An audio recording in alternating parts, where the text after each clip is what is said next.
klan Ba'alawi.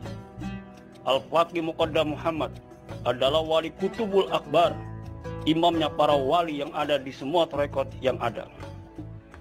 Dan masa hidup Wali Songo dan Al-Faqih Muqaddam ini berjarak sekitar 2-3 abad, di mana Faqih Muqaddam hidup di abad 12 Masehi, sedangkan para Wali Songo hidup di abad 13 sampai dengan abad 14 Masehi.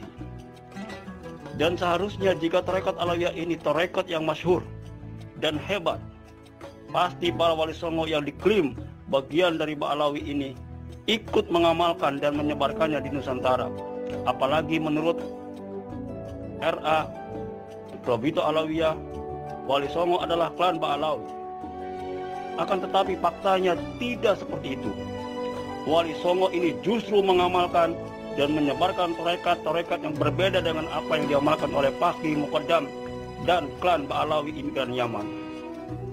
Ini bisa kita lihat dari data yang penulis dapatkan dari tulisan Baba Tanah Jawi dan beberapa tulisan Van Brusen sebagai berikut. 1.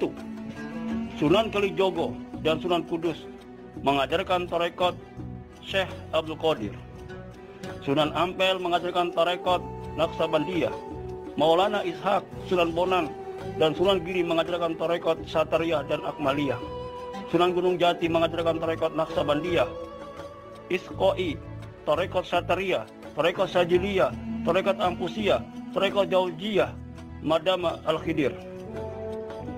Syekh Siti Jenar mengajarkan tarekat Akmaliyah dan Satariyah.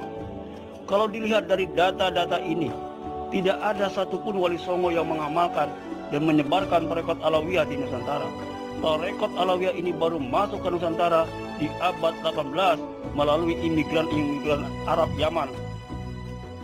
Sanad tarekat Wali Songo bisa menjadi bukti bahwa mereka tidak pernah punya hubungan keilmuan, baik sebagai murid, ataupun guru, ataupun anak, ataupun ayah, ataupun cucu, dan seterusnya dengan Al-Faqih Muqaddam, pendiri tarekat Alawiyah.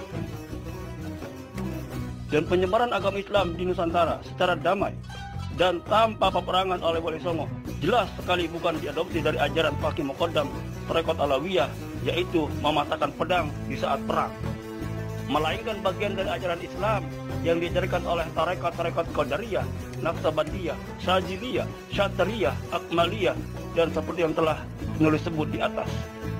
Lebih jelasnya, yang diajarkan, yang disebarkan oleh para Wali Songo di Nusantara ini adalah ajaran tarekat yang rahmatan lil alamin, yang diwariskan dari Rasulullah SAW kepada para sahabat, para tabi'in, tabi'ut tabi'in, dan seterusnya, dan seterusnya.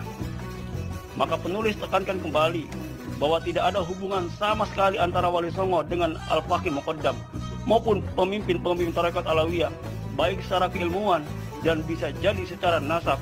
Ini perlu diteliti dan dikaji kembali. Jika ada yang berbeda pendapat dengan tulisan ini, silakan memberikan komentar, dan tentunya dengan cara yang berakhlak dan beradab.